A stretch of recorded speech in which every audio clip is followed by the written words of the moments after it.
अस्सलामु अलैकुम वरहमतुल्लाहि वबरकातुहू।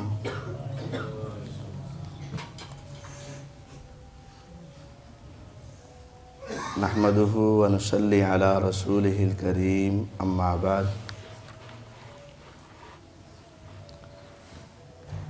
गुज़श्ता अतवार हमारे मुअज़्ज़ज़ मेहमान बुज़ुर्ग आलिम दीन प्रोफेसर सईद अहमद मुज्तबा सईदी हाफिज़हुल्लाह तशरीफ़ लाए थे।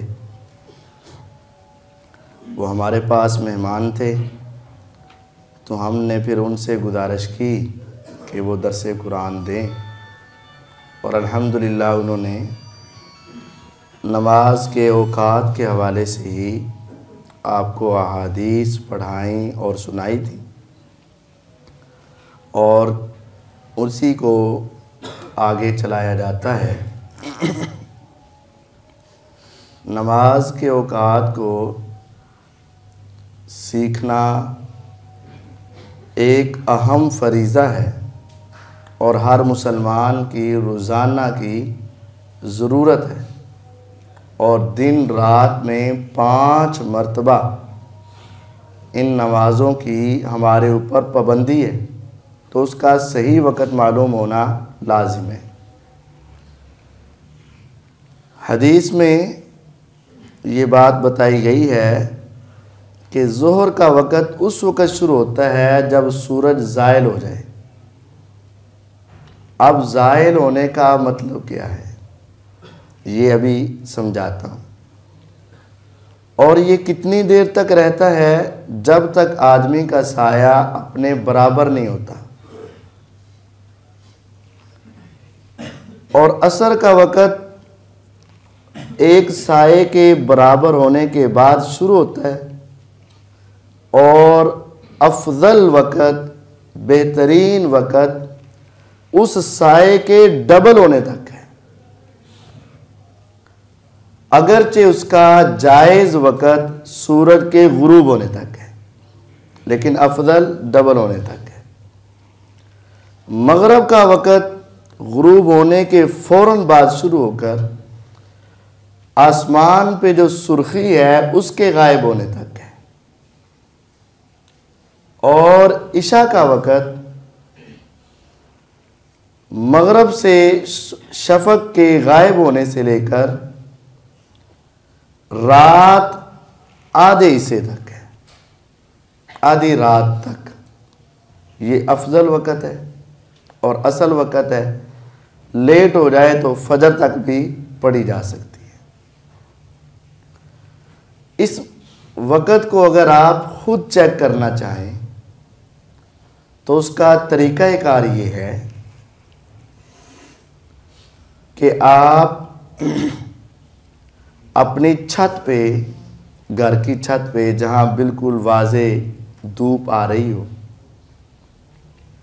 वहाँ आप एक स्टिक या कोई एक सुतरा वगैरह, जिसके नीचे कोई खड़ा करने की जगह हो या खड़ी हो सकती हो, वो स्टिक आप एक जगह पे खड़ी करें और उसके ऊपर निशान लगाएं कि कहाँ है, ताकि वो हिले ना। जब सूरज इधर से चढ़ेगा तो साया किधर जाएगा, आगे की तरफ। जैसे ये रोशनी आ रही है तो मेरा साया पीछे की तरफ जाएगा। सूरज चढ़ता चढ़ता जितना चढ़ता जाएगा वो साया उसी तरह सिमटता जाएगा। जैसे सूरज चढ़ता गया ऐसे साया कम होता गया। जब सूरज बिल्कुल दरमियान में आ जाएगा, जिसको निस्फुन नहार, आधा दिन कहते हो, जैसे ये घड़ी होती है ना, इसके दरमियान में 12 है। 6 से आगे बढ़ती है तो सुई ऊपर की तरफ उठती है। यूं समझे कि ये घड़ी है, सूरज इधर से निकला और चढ़ता चढ़ता वो 7, 8, 9, 10, 11, 12 तक पहुंच गया। हालांकि वो वक़्त कोई भी हो सकता है। बस औकात 11 बजे भी निस्फुन नहार, 11:30 बजे हो जाता है।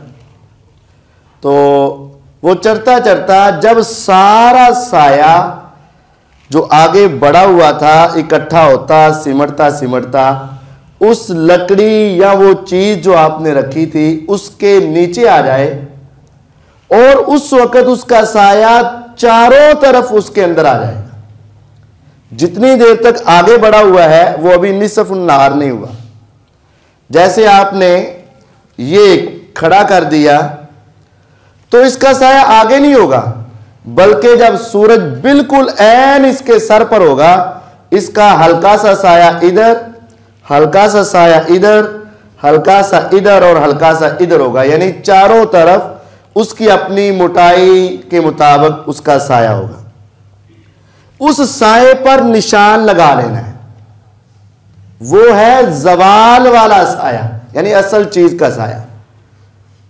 अब सूरज आगे की तरफ बढ़ना शुरू हुआ और साया पीछे की तरफ बढ़ना शुरू। जब वो आपके निशान लगाए हुए हिस्से से साया थोड़ा सा पीछे की तरफ अब इस तरफ बढ़ना शुरू हो तो जोहर की नमाज का वक्त शुरू हुआ।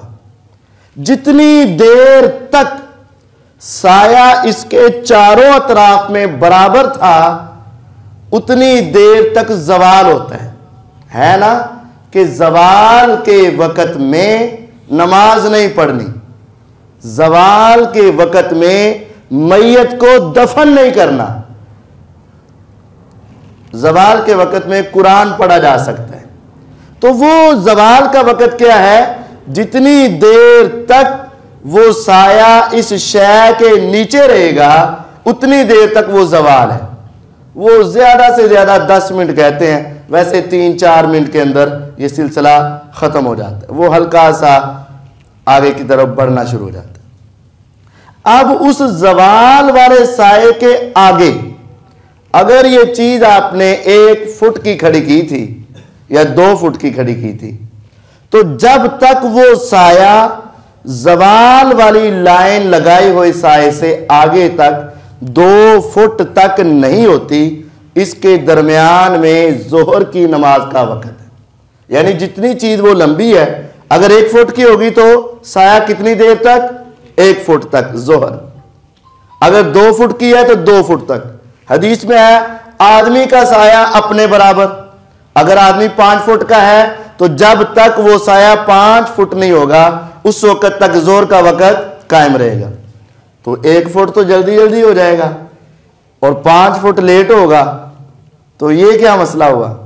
नहीं, वो हर चीज के साए बढ़ने की मिकदार उस चीज के हिसाब से होगी। अगर 1 फुट है, इसका 1 इंच बढ़ा है, 5 फुट था तो उतने वक्त में उसका 5 इंच बढ़ जाएगा। यानी जितना वो चीज बड़ी होती जाएगी उतना जल्दी साया बढ़ता जाएगा। जितनी चीज छोटी होगी उतना साया आहिस्ता से बढ़ेगा। तो जब एक मिसल बराबर हो जाए, या आप इस तरह भी कर सकते हैं कि जवाल के साए के बाद आप उस चीज के बराबर एक और लाइन लगा दें, फिर उसके बराबर एक और लाइन लगा दें। जब उस लाइन तक पहुंच जाए जोहर की नमाज का वक्त खत्म। जब अगली लाइन यानी डबल साया हो जाए असर की नमाज का असल वक्त खत्म। वैसे गुरूब तक वक्त रहता है। जब सूरज गुरूब होगा उसके बाद आसमान के ऊपर सुर्खी छा जाती, सुर्ख सा हो जाता है। ये तुलू के वक्त भी होता है, गुरूब के वक्त भी होता है। तो वो सुर्खी जब नजर आना खत्म हो जाए, यानी रात छा जाए और तारे निकल आए, तो उस वक्त ये मगरब का वक्त खत्म हुआ। ईशा का वक्त आधी रात तक है। अब आधी रात कब होती है, कितने बजे होती है? हाँ, हमारे यहां जो मारूफ है 12 बजे आधी रात, ये वो नहीं है। वो 12 बजे आधी रात नहीं। आधी रात क्या है? सूरज के गुरूब होने का वक्त और सूरज के तुलू होने का वक्त, ये मालूम करें।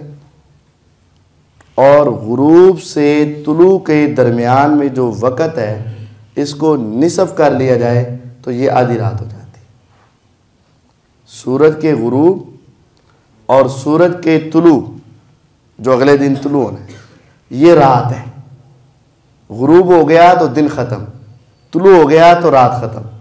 ये गुरूब और तुलू के दरमियान करके देख लिया जाए, आजकल कितने बजे सूरज गुरूब हो रहा है? 5 बजे अंदाजन, हाँ पूरे 5। तो तुलू कितने बजे हो रहा है? अच्छा, अब तुलू के ना ये बात भी समझ लीजिएगा, 6:50 पर जो तुलू होता है वो मुराद नहीं है। यहाँ सूरज का भी निकलना 2 तरीके से होता है। एक है सूरज जब निकलने वाला होता है ना, उस वक्त उसकी पहले रोशनी ऐसे निकलती है, कोई चीज नीचे से आ रही हो तो ऊपर की तरफ उसकी रोशनी जाती है और फिर वो रोशनी ऊपर जाके ऐसे फैल जाती है।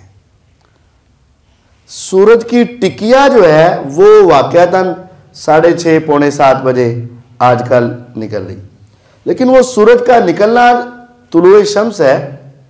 लेकिन सूरज जो हकीकत के एतबार से रात खत्म होती है वो ऐसे है, जब सूरज की रोशनी अभी सीधी खड़ी हुई, ये उसके आसार नमूदार हो गए, और जब वो रोशनी फैलने लगी ना, ये तुलुए फजर तुलु हुई, इस वक्त तक हमने देखना, यानी फजर की आजान तक, मगरब की आजान से लेकर फजर की आजान तक का वक्त हमने देखना। तो वो फजर की आजान का वक्त क्या है? 5:22। चलो 5:20 हम लगा लेते हैं, जरा अंदाजा सही लगाने के लिए। चलो 22 भी कर लेंगे। अब एक गुरूब हुआ 5 बजे और वो निकला, जो उसकी फजर तुलू हुई वो 5:22 पर। कितने घंटे हो गए? 6। 1 मिनट ठहर जाना। 6, 7, 8, 9, 10, 11, 12, 1, 2, 3, 4, 5। कितने हो गए? 6, 7, 8, 9, 10, 11, 12, 1, 2, 3, 4, 5। कितने हो गए? 12 घंटे। 12 घंटे और 22 मिनट, तो इसका आधा करेंगे तो 6 घंटे 11 मिनट। तो गोया कि आजकल फिर कितने बजे? 6, 7, 8, 9, 10, 11 बज के 11 मिनट पर आधी रात हो जाएगी आज के एतबार से। 11 बजकर 11 मिनट पर निसफ हो जाएगी, 12 बजे से पहले। अब फजर का वक़्त क्या है? जो मैंने अभी बताया कि सूरज ऐसे उसकी रोशनी ऊपर की तरफ आ रही, जब तक सिर्फ सीधी नजर आ रही हो उस वक़्त तक नहीं होती अभी। जब ये फैलना शुरू हो तो ये फजर की अजान का वक़्त हो गया, और उस वक़्त से लेकर सूरज की नजर आने तक, तुलुए शम्स तक, ये फजर की नमाज का वक़्त है, फजर की नमाज। अब हम में से मेरा ख्याल है शायद ही किसी ने ये 5 नमाज़ों के औकात को इस तरीके से खुद चेक किया हो, लेकिन उलमा ने पूरा साल, हर रोज़, और सिर्फ एक साल नहीं, कई साल रोज़ाना 5-6 नमाजों के तमाम औकात को चेक कर करके उन्होंने एक नक्शा बना के हमें दे दिया। उन उलमा की कितनी मेहनत होगी, रोज़ाना मुसलसल 5-6 नमाजों के तमाम औकात का एक मिनट का हिसाब रखना। ये बहुत बड़ी जिम्मेदारी थी जो उन्होंने अदा की। और अभी भी मैं पढ़ रहा था, हमारे एक जिंदा हैं मौलाना अब्दुस्सत्तार हम्माद साहब, मुफ्ती हैं मियाँ चन्नू के, कहते हैं किसी मसले में हमारा इख्तिलाफ हो गया, कुछ लोग कहते हैं ये टाइम सही है, कुछ कहते हैं नहीं सही। हमने फिर स्पेशल गाड़ियां लेकर चुलिस्तान सहराओं के अंदर निकले, जहां ये आलूदगी नहीं होती और जहां मतला साफ होता है और बिल्कुल वाज़ेह। आजकल ना हमारे इन शहरों में लाइटें इस कदर ज़्यादा हैं कि वो शफक का भी पता नहीं चलता कि सुर्खी आसमान पे आई कि नहीं आई, गायब हुई कि नहीं हुई, देहातों में ज़रा नज़र आ जाती। इसी तरह फजर के वक़्त भी है। तो वो कहते हैं उन इलाकों में गए जहाँ नेचुरल ज़िंदगी, लाइटें शाइटें कुछ नहीं, दूर दराज के इलाकों में कई घंटों के बल्कि दिनों का सफ़र वो बता रहे थे हम करके आ गए पहाड़ों के अंदर और वहाँ सहराओं में, दोनों जगह पर जाकर हमने फिर नमाज के औकात को चेक किया, फजर को, ज़ोर को, असर को, मगरिब को, इशा को और फिर उनसे अपने इलाके का जो वक़्त का फ़र्क था उसको चेक करके हमने फिर अपने इन औकात को चेक किया। तो बिहम्दिल्लाह जो हमारे उलमा ने ये कैलेंडर बनाए हुए हैं दुरुस्त निकले और सही निकले। हमारे रोज़े, हमारी नमाजें, हमारी अफ्तारियाँ इसी के साथ मुंसलिक हैं। अब ये 5 औकात इनके हैं। नबी सल्लल्लाहु अलैहि वसल्लम के दौर में आज़ान का वक़्त होता था, जमात का वक़्त नहीं होता था। हमारे यहाँ सबको जमात का वक़्त मालूम होता है, एथले नाकु में तो अज़ान का वक़्त नहीं पता चलता, बस जमात का वक़्त। हदीस है जाबिर रज़ी अल्लाह अन्हु की, वल इशा अहयानन युक़द्दिमुहा व अहयानन युअख़िरुहा। इशा की नमाज कभी पहले पढ़ ली, कभी लेट पढ़ ली। क्यों? इदा रआहुम इज्तमाउ अज्जला व इदा रआहुम अबताउ अख़रा।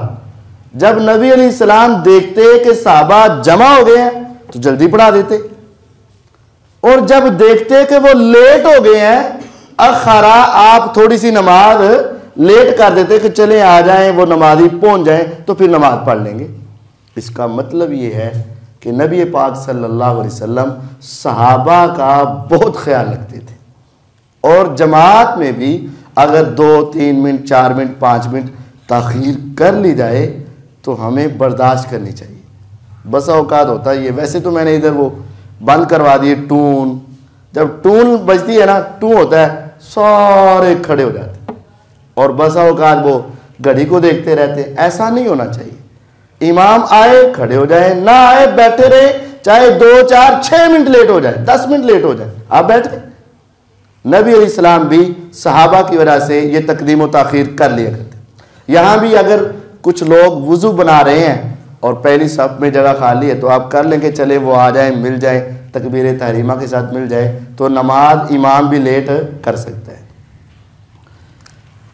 अब पैगम्बर अलैहिस्सलातु वस्सलाम इशा की नमाज के बारे में क्या पसंद करते थे? बाकी नमाज़ों के बारे में फजर, ज़ोहर, असर, मगरिब, ये 4 नमाज़ों को पहले वक़्त में, अभी वक़्त शुरू हुआ फ़ौरन अदा करना पसंद करते थे, लेकिन इशा की नमाज को लेट करना पसंद करते थे। ये रिवायत अम्मा आयशा रज़ी अल्लाह ताला अन्हा से है। आतमन नबी सल्लल्लाहु अलैहि वसल्लम ज़ात लैलतिन बिल इशा, नबी अलैहिस्सलाम ने एक रात इशा की नमाज लेट की, हत्ता ज़हब आम्मतुल लैल, रात का काफ़ी हिस्सा गुजर गया। सुम्मा खाराजा, फिर आप घर से निकले, फसल्ला, तो नमाज पढ़ाई। इसका मतलब सहाबा उतनी देर तक आपका इंतज़ार करते रहे। आप घर में थे, कोई बुलाने के लिए भी नहीं गया कि आ जाओ पढ़ा दो। यहाँ इमाम 1 मिनट लेट हो जाए तो 3-4 बार जो पूछ देने, खैर जी लेट हो गए हो। नहीं, इमाम का मर्तबा है, एहतराम, इज़्ज़त। तो आपने नमाज पढ़ाई, फिर आपने फरमाया इन्नहु लवक्तुहा, बेशक असल वक़्त इसका ये है, यानी रात का काफ़ी हिस्सा गुजर जाए, आप इसको पसंद करते। हमारे कुछ दोस्त बाकी सारी नमाज़ें लेट करते, फजर भी लेट, ज़ोर भी लेट, असर भी लेट, मगरिब सुनते भी नहीं पढ़ने देनी, ना टाइम थोड़ा है, फ़ौरन, और इशा सबसे पहले। ये क्या है? जिस नमाज को नबी अलैहिस्सलाम लेट करना पसंद करते हैं उसको सबसे पहले, और जिनको वक़्त पर अव्वल वक़्त में अदा करना चाहते हैं वो सारी लेट करके अदा की जाती हैं। ये पसंदीदा अमल नहीं। अगरचे हो जाएगी नमाज उनकी, इस वक़्त में भी पढ़ी जाए तो हो जाएगी, लेकिन पसंदीदा अमल नहीं है। नबी अलैहिस्सलातु वस्सलाम क्या फरमाते थे फजर के हवाले से? आपने फरमाया अस्बिहू बिस्सुब्ह फ़इन्नहु अअज़मु लिउजूरिकुम। सुबह की नमाज में तिलावत लंबी करो कि सुबह वाज़े हो जाए, ये तुम्हारे अजर को बढ़ाने वाली है। सुबह की नमाज में तिलावत ज्यादा, आप 60 से लेकर 100 आयात तक, यानी अमूमन आप 60, 70, 80, 90, 100 आयतें तिलावत किया करते थे फजर की दोनों रक्तों में। अब 60 का मतलब हुआ 30-30 आयतें। जो हमारे यहाँ सबसे लंबी नमाज पढ़ाई जाती है किस दिन पढ़ाई जाती है? जुमे वाले दिन। और जुमे वाले दिन भी पूरी सूरत सजदा पढ़ी जाती, पूरी सूरत दहर पढ़ी जाती। अगर पूरी पढ़े ना तब 60 आयतें बनती। साड़ी सब तो लंबी नमाज जुमे वाले दिन, और वो भी अभी आधी सूरतें पढ़ते। अगर वो पूरी पढ़ी जाए तो फिर नमाज और लंबी हो जाए, और अगर वो और लंबी भी हो जाए तो नबी अलैहिस्सलाम की सबसे छोटी नमाजों में आती है 60 आयतें तब पूरी होती हैं। और अगर 70, 80, 90, 100 पढ़ाई जाए तो फिर हमारे नमाजियों को कभी कभी इस पर भी अमल करने के लिए तैयार रहना चाहिए। हाँ, नमाजियों का ख्याल भी रखना है, लेकिन कभी कभी ऐसी भी नमाज होनी चाहिए कि हम कह सकें आज हमने 100 आयतें पढ़ी, आज हमने 80 आयतें पढ़ी, आज हमने 70 आयतें पढ़ी। मैं कारी साहब से गुजारिश करूंगा कि चलो छोटी आयतें, लेकिन ज़रा नमाजियों को भी बताकर आज हम 100 आयतें पढ़ेंगे इंशाल्लाह, तो पढ़नी चाहिए। सुन्नत पर अमल भी होना चाहिए, ज़रा छोटी आयतें पढ़ लें। अबू हुरैरा रज़ियल्लाहु ताला अन्हु की रिवायत है कि नबी पाक सल्लल्लाहु अलैहि वसल्लम ने फरमाया मन अदरका मिन सुबही रकातन क़ब्ल अन तत्लुअ अश-शम्स फ़क़द अदरका सुबह। जिसने सूरज के तुलू होने से पहले एक रकत को पा लिया उसने सुबह को पा लिया। वमन अदरका रकातन मिनल अस्र क़ब्ल अन तग़रुब अश-शम्स फ़क़द अदरकल अस्र। जिसने सूरज के गुरूब होने से पहले एक रकत को पा लिया उसने असर को पा लिया। मतलब ये है कि अगर कोई शख्स नमाज शुरू करता है, एक रकत पढ़ी है, सूरज तुलू का टाइम हो गया, यानी अभी एक रकत पढ़ी थी, 1-2 मिनट रहते थे, इसने नमाज शुरू कर ली, एक रकत के बाद सूरज तुलू होना शुरू हो गया, या इसकी असर लेट हुई थी, मगरब से 1-2 मिनट पहले नमाज शुरू की, अभी एक रकत पढ़ी है, मगरब का वक़्त शुरू हो गया। अब 2 इसके पास इख्तियार है। एक तरफ ये हदीस आती है कि जब सूरज निकल रहा हो तो नमाज नहीं पढ़नी, और जब गुरूब हो रहा हो तो नमाज नहीं पढ़नी। एक हदीस ये है, इस एतबार से नमाज तोड़ देनी चाहिए। एक हदीस ये है जिसने एक रकत पहले पा ली उसने नमाज को पा लिया। तो इस रिवायत के मुताबिक मसला ये होगा जिसने नमाज शुरू की हुई है फजर की या असर की और उसने एक रकत पा ली है, वो आगे अपनी नमाज जारी रखे और उसकी नमाज कज़ा नहीं समझी जाएगी, अदा समझी जाएगी। एक होती है कज़ा और एक होती है अदा। अदा होती है जो वक़्त के अंदर अदा की जाए, कज़ा होती है जो वक़्त के बाद अदा की जाए। जिसने सूरज निकलने से पहले एक रकत पढ़ ली उसकी अदा शुमार होगी और वो अपनी नमाज जारी रखे, और जिसने सूरज गुरूब होने से पहले एक रकत पढ़ ली उसकी भी अदा शुमार होगी और वो नमाज मुकम्मल करे। अब बसा औकात होता ही है, इंसान उठा है फजर की नमाज के टाइम, लेट हो गया, अब सूरज तुलू होने में 2-3 मिनट बाकी है, अब वो क्या करे? अगर वो सुनते शुरू कर देगा तो फर्ज तो रह गए, और फर्ज भी शुरू करेगा तो पूरे नहीं होंगे। तो फिर मेरा ये एक इज्तिहाद है या ख्याल है, अगर दुरुस्त है तो अल्लाह ताला की तरफ से, गलती है तो मेरी तरफ से, वो ये है कि वो फजर की सुनते छोड़कर इस मौके पर वो 1-2 मिनट जो हैं वो अपनी फ़र्ज़ को, फ़राइज़ को अदा कर ले। वो एक रकत पढ़ लेगा, फ़र्ज़ अदा हो जाएंगे, सुन्नतें बाद में अदा कर सके।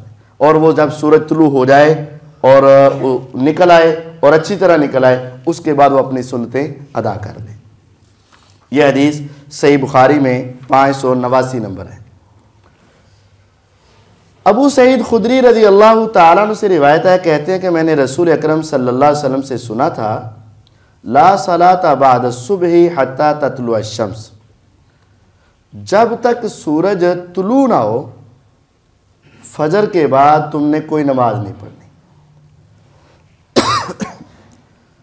सुबह के बाद यानी फजर की नमाज के बाद सूरज के तुलू होने तक कोई नफल नहीं है। वला सलात बादल असर हत्ता तगीब अश-शम्स, और असर के बाद भी कोई नमाज नहीं हत्ता कि सूरज गायब हो जाए। फजर की नमाज तुमने पढ़ ली, उसके बाद सूरज के तुलू होने तक कोई नफल नहीं पढ़ सकते। असर की नमाज पढ़ ली, सूरज के गायब होने तक कोई नफल नहीं पढ़ सकते। अब ये रिवायत सही बुखारी मुस्लिम में है और सही मुस्लिम के अंदर ये 1923 नंबर हदीस है। अब बात ये है, जो शख्स सिर्फ एक ये रिवायत पढ़ेगा ना, वो सही मसला नहीं समझ सकेगा, फजर के हवाले से भी और असर के हवाले से भी। फजर के हवाले से अगर सिर्फ ये रिवायत पढ़ी कि जो फजर के बाद सुबह के बाद कोई नफल नहीं पढ़ सकता सूरज के तुलू होने तक, इसका मतलब ये है कि फजर की सुनते रह गई, तो जो पहले नहीं पढ़ सका फजर की नमाज पढ़ी है इसने, सुनते रह गई, तो अवाम कहती है सूरज निकलने के बाद पढ़ेगा। लेकिन हदीस इसके बरअक्स है। ये हदीस 5 किताबों में आई है, अबू दाऊद, तिरमिज़ी, नसाई, इब्न माजाह, इन किताबों में है। अबू दाऊद में 1778 नंबर हदीस है और उसमें क्या है, अन्ना रसूलुल्लाह सल्लल्लाहु अलैहि वसल्लम क़ाल ला सलाता बादल फजरी इल्ला सजदतैन, फजर की जमात के बाद, फजर की नमाज के बाद 2 रकतें जो पहली सुन्नतें हैं वो पढ़ सकते हैं। अब उस रिवायत में क्या था, सुबह के बाद कोई नमाज नहीं है, और इस हदीस में क्या आ गया, सुबह के बाद 2 सुन्नतों के अलावा कोई नमाज नहीं है। अब दोनों को मिलाया तो मसला ये निकलेगा, फजर की नमाज पढ़ी आपने, फराइज अदा किए आपने, अगर आपकी सुन्नतें रहती हैं तो सुन्नतें अदा कर सकते हैं। अगर और कोई नफल पढ़ना चाहें, आप वैसे ही नफल पढ़ना चाहें, इस्तिखारे के नफल पढ़ना चाहें, शुक्राने के नफल पढ़ना चाहें, या वैसे आप नफल पढ़ना चाहें तो वो पढ़ सकते नहीं। 2 हदीसों को मिलाएंगे तो मसला वाज़ेह हो जाएगा। बाद लोग एक एक हदीस को पकड़कर मसला बताते हैं और उनको मसला बताने में गलती लग जाती है। तो ये हदीस है, और फिर इसका प्रैक्टिकल भी सही इब्न खुज़ैमा में मौजूद है। नबी अलैहिस्सलातु वस्सलाम ने नमाज पढ़ाई, एक सहाबी फजर की नमाज पढ़ने के फ़ौरन बाद खड़े हुए, नमाज शुरू कर दी। वो ऐसे महसूस हुआ जैसे ये दोबारा अपने आगे रखते पढ़ रहा है। आपने नमाज के बाद उनसे पूछा, आज सुबह अरबान, क्या सुबह की 4 रकातें होती हैं? 2 साढ़े नाल पढ़ लिए, 2 और पढ़ रहे। उन्होंने कहा नहीं, मेरी पहली सुनते रहती थी, मैं पढ़ रहा था। नबी अलैहिस्सलाम खामोश हो गए। तो आपका किसी अमल को देखकर खामोश होना भी क्या होता है, हदीस होती है और दीन होता है। तो ये हदीस नबी अलैहिस्सलाम की कौली भी है और वो तकरीरी हदीस भी है। उसको कहते हैं तकरीरी हदीस। आप कोई काम देखें और देखकर खामोश रहें तो क्या होता है, तकरीरी हदीस। जो आप इरशाद फरमा दें वो क्या होता है, कौली हदीस। जो आप अमल कर दें वो क्या होता है, फेली हदीस, फेल अमल। तो फजर के बाद आम कोई नफल नहीं है, लेकिन सुन्नतें फजरों के बाद अदा की जा सकती। हमारे कुछ दोस्त आते हैं, फजर की नमाज अभी हो रही है और वो पीछे अपनी सुन्नत अदा करना, भाई जमात हो रही है, इमाम के साथ नमाज पढ़ो। कहते हैं नहीं, अगर हुन रह गई है ना तो फिर मुझे कब पढ़नी पड़ेंगी, सूरज निकलेगा तो उसके बाद पढ़नी पड़ेंगी, और उतनी देर मैं बैठ नहीं सकता, मैंने जाना है, सोना है, काम है, जरूरियात है, तो मैं अभी पढ़ रहा हूं। तो वो गलत है। इदा उक़ीमतिस सलात फला सलात इल्लल मक्तूबा, जब नमाज खड़ी हो जाए तो फिर फर्जी नमाज के अलावा कोई नमाज नहीं होती है। पीछे सुनते पढ़ना गुनाह है, मना है, गलत है। असल मसला ये है कि आप नमाज के साथ मिलें और उसके बाद आप सुन्नतें अदा कर लें। शरीयत में ये इजाजत मौजूद है। अब रहा मसला असर के बाद का। अब जो शख्स ये हदीस पढ़ेगा सिर्फ एक, तो अभी वो मसला पूरा समझ नहीं सकेगा। यहां आया है वला सलात बअदल असर हत्ता तगीब शम्स, कि असर के बाद जब तक सूरज गायब नहीं होता कोई नमाज नहीं। हालांकि हदीस सही बुखारी में है, सही मुस्लिम में है कि नबी पाक सल्लल्लाहु अलैहि वसल्लम असर के बाद 2 रकात पढ़ा करते थे, नफल पढ़ा करते थे, 2 रखते सही बुखारी में अपने घर में पढ़ा करते थे। अब कुछ लोग कहते हैं नहीं नहीं वो नबी पाक सल्लल्लाहु अलैहि वसल्लम का खासा था, सिर्फ उन्होंने इजाजत सी, असी नहीं पढ़ सकते। नहीं, ये मसला समझने में गलती है।